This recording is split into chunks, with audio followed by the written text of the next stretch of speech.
October is almost upon us, and if you want to be harvesting fresh vegetables through winter and early spring, there are 9 seeds that you need to be sowing. Miss this window and you'll be buying expensive vegetables from the grocery store, while your neighbours are harvesting fresh veg from their plots. But before we get started, I'm curious to know, what is the state of your veg patches right now? Are you still harvesting, or have you already begun the process of preparing them for next season? Drop me a quick comment. Are you harvesting, or are you prepping?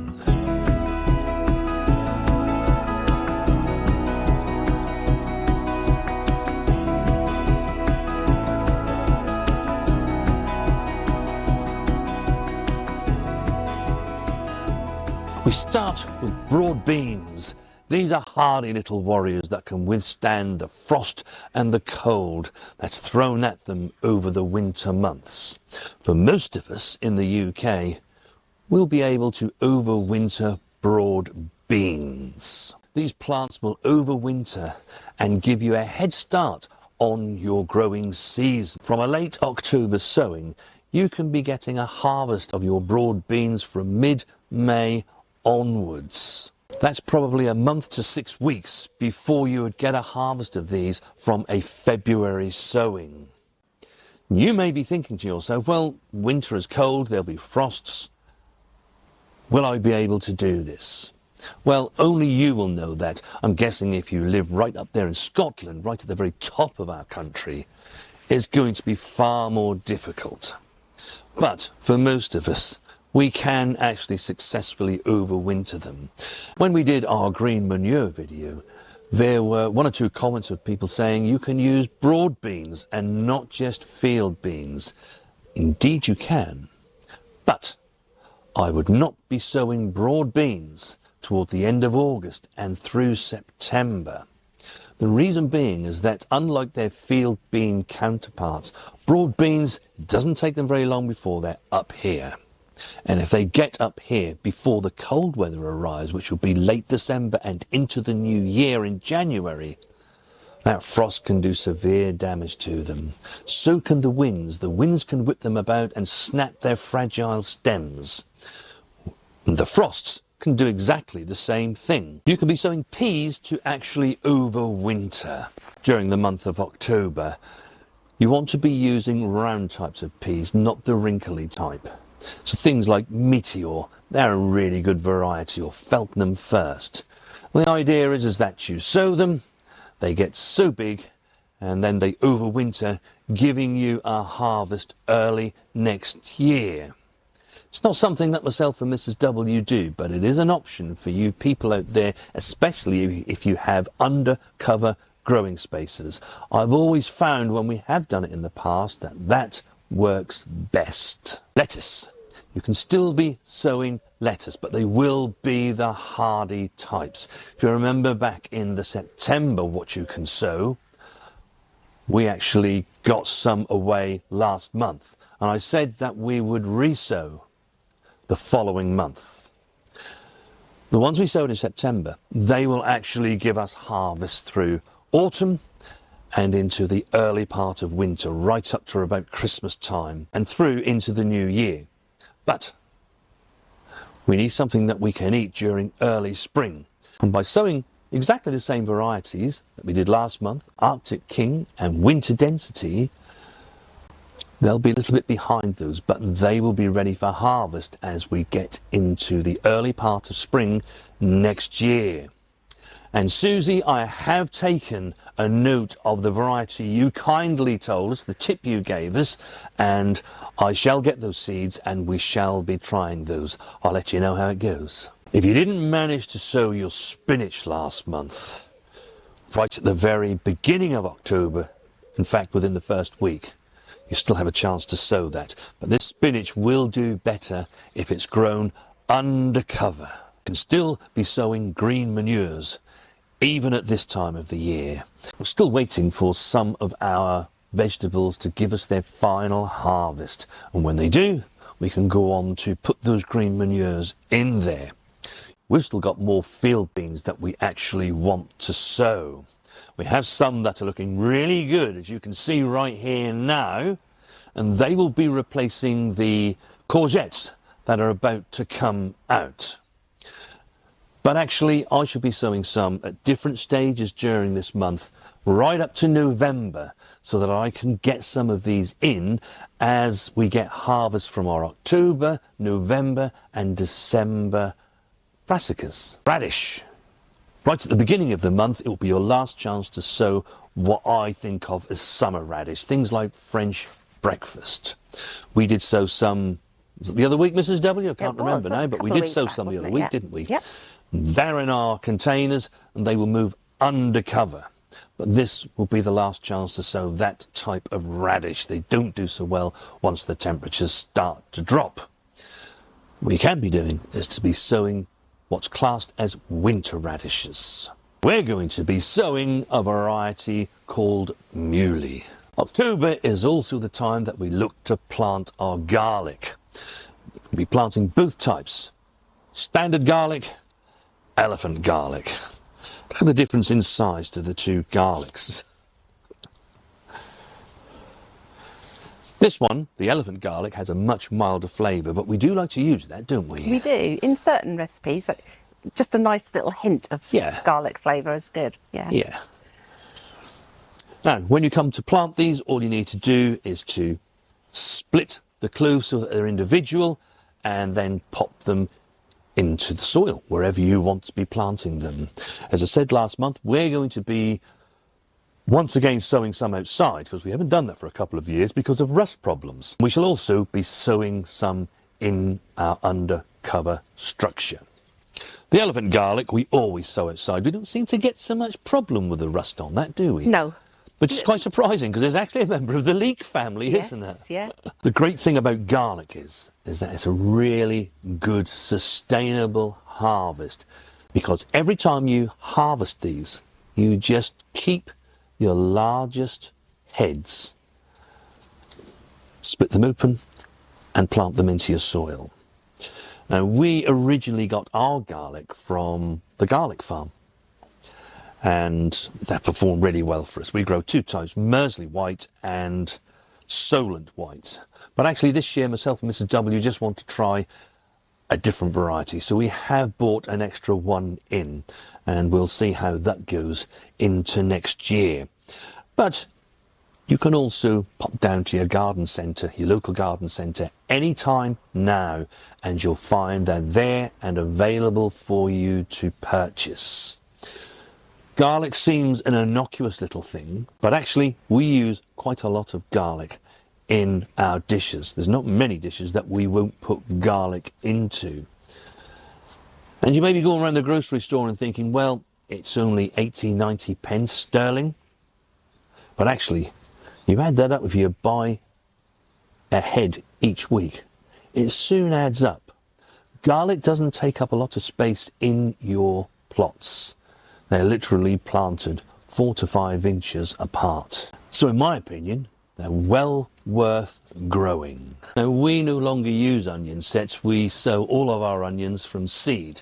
But many people like the convenience of having an onion set to actually plant. The reason why you don't plant these at the same time that we sowed ours back the end of August is that they're already little miniature onions. They've just been stopped growing.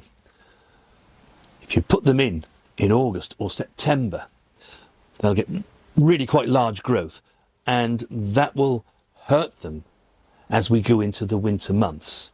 Whether it be the onions that we sowed from seed or whether it be you growing them from a set, you want them to get so tall, and then they can have a nice little rest during the depths of winter, and then as the days start to warm up in February and the daylight length starts to lengthen, they get a good jump start on the onions that you'll be sowing next year for your main crop onions.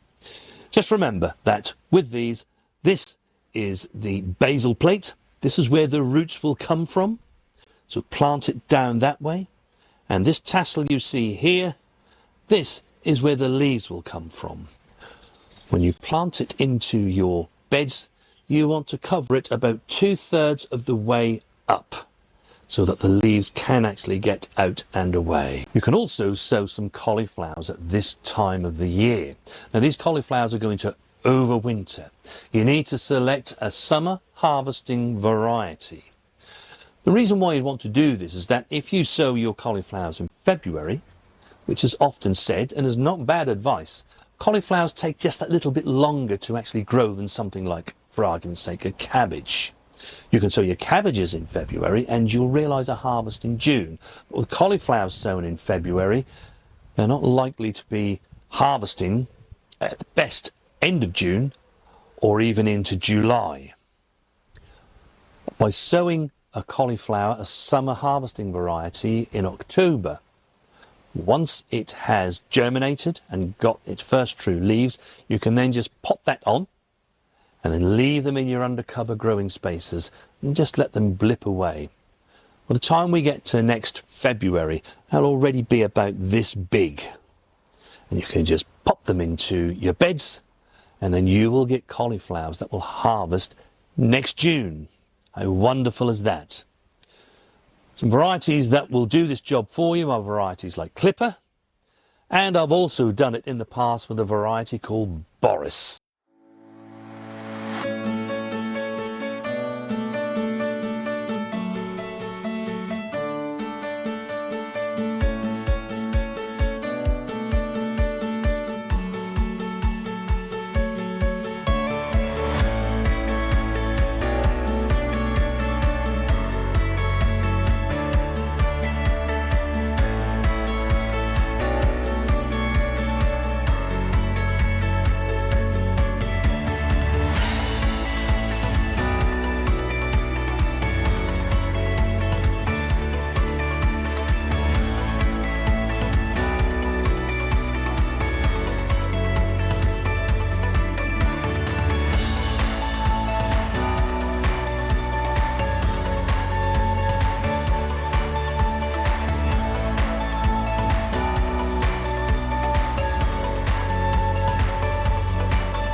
What an amazing harvest that we've had from this polytunnel. Been harvesting tomatoes since July. Been harvesting our melons since August. I've taken the final harvest of our melons and it really does smell amazing. The smell is just so intense, isn't it? Oh yes. Sweet and intense. And it's one of the ways that you can actually tell if a melon is ready. If you can smell it, you can smell the sweetness, then you know that it's ready to eat. So now on to the jobs that you need to be doing during the month of October. The days will be getting cooler and some of you may experience your first frosts or really cold nights. So you're growing things like lettuce, the things that you perhaps sowed back in September. You want to cover those, cloche them, make sure they're covered so that they don't get affected by the really cold weather or that first frost. The other thing you can do is if you've got undercover growing spaces is to bring them up to here. This is the rocket we sowed at the beginning of September. Look at that, looks absolutely amazing. This is the salad bowl. We find that these ways are really good to grow your autumn and winter lettuce, because they're in bowls. If you make them small enough, you can even put them, if you don't have a polytunnel like we have or a greenhouse, you can keep them on your windowsill. But these are a cut and come. As we cut these and use them, they'll regrow again. As long as you don't strip the plant of its leaves, it's going to keep going.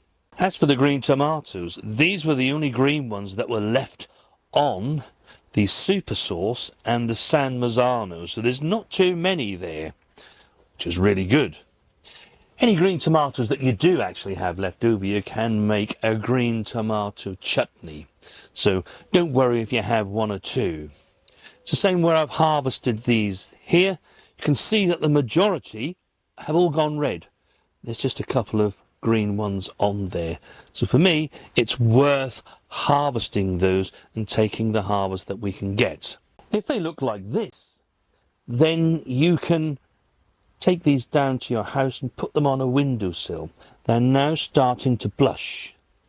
They will actually turn red in the heat of your kitchen, just on a windowsill, a nice sunny windowsill. And in that way, you can still be enjoying some of these tomatoes, well into November. Another job you want to be doing in October is if, like us, you're growing citrus, they need to go undercover.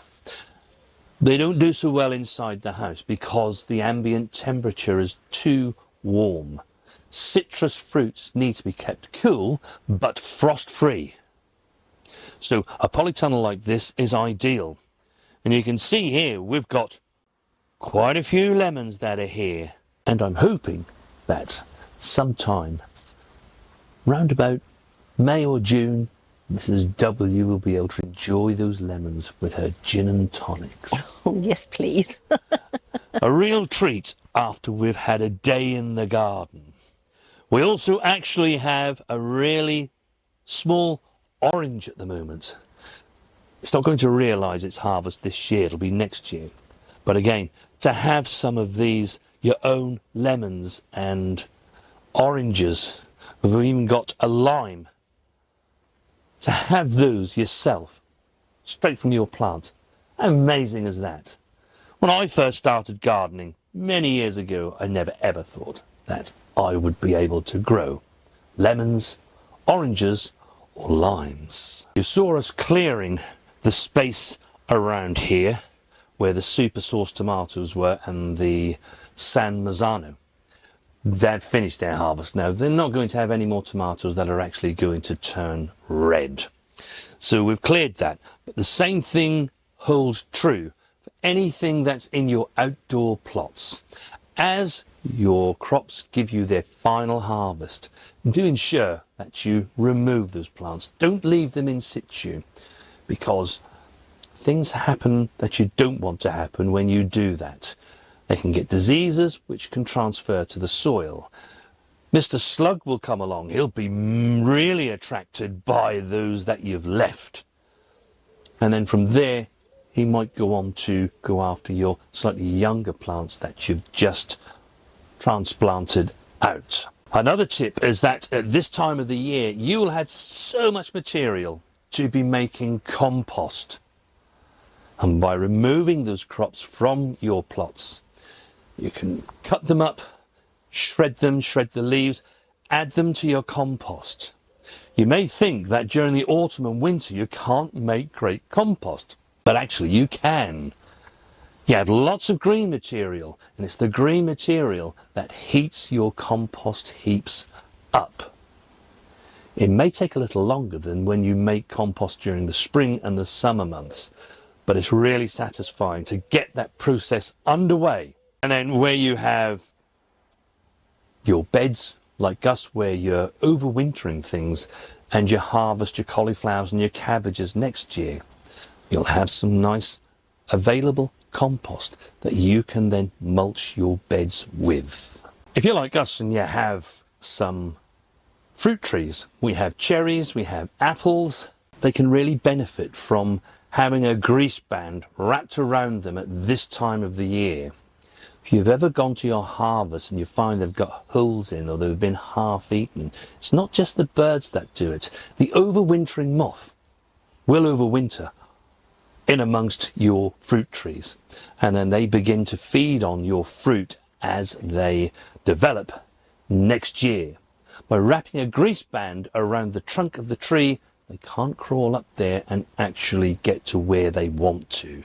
So it's a really good idea to put a grease band around the tree. It's been an amazing year weather-wise here in the UK, and particularly here in our Newdig Norfolk garden. The sun has shone and we haven't really seen a huge amount of rain. Thankfully, being Newdig, the rain that fell last winter was able to fill the reserves, and we haven't actually had to water that much. I'm not going to say we haven't watered. Myself and Mrs. W, we tend to water when a plant first goes in to help it establish, and we also find it really beneficial to give it water as it's coming to its harvest. In between, where it really has been an absolute scorcher, we've given them water. But actually, in the grand scheme of things, unlike the undercover growing spaces, we really haven't watered too much. So Newdig has really worked for us like that. But water, especially here in the UK, is an expensive commodity. And the more that you can collect, the better it's going to be for your wallet. So do make sure that you keep your guttering clear. We have guttering both on this polytunnel and on the greenhouse that feed our water buckets. The one that's, or the two that are at the back of this polytunnel, they actually feed the harvest watering system that we have. That's been a godsend this year because we haven't had to come in here and really do lots of watering. That concentrates the water exactly where it needs to be. But without the water being in the water butts, that pump can't pump the water into here. So it's really important that you do keep your guttering really clear. It will have collected debris from the summer. It'll collect even more during the autumn months. And of course, autumn and winter is when we see our highest rainfall. If we've helped you not miss the October sowing window and given you some great ideas for the jobs that you can be doing, a quick like would mean the absolute world to us, because it would help us reach more gardeners just like you. And that's why myself and Mrs. W like to make these videos and why we have our YouTube channel. So that's 9 seeds that you can sow that will give you harvests over winter and into early spring. Don't miss your chance. Get those seeds in now. And while everyone else is dreaming about a harvest, you'll actually be harvesting your own fresh vegetables. October does not last forever. It's a very short window in which you have to be able to sow these seeds. So get those seeds in now. And if you want more no-dig growing guides, then do make sure that you are subscribed to the channel, and then you won't miss out. If you're new to our channel, maybe even new to gardening, or maybe you're thinking about growing your own vegetables for the first time, then watch this playlist from seed to table. It gives you the complete growing cycle of these vegetables and also a really great recipe from Mrs. W herself. So I'd highly recommend that you watch this playlist next.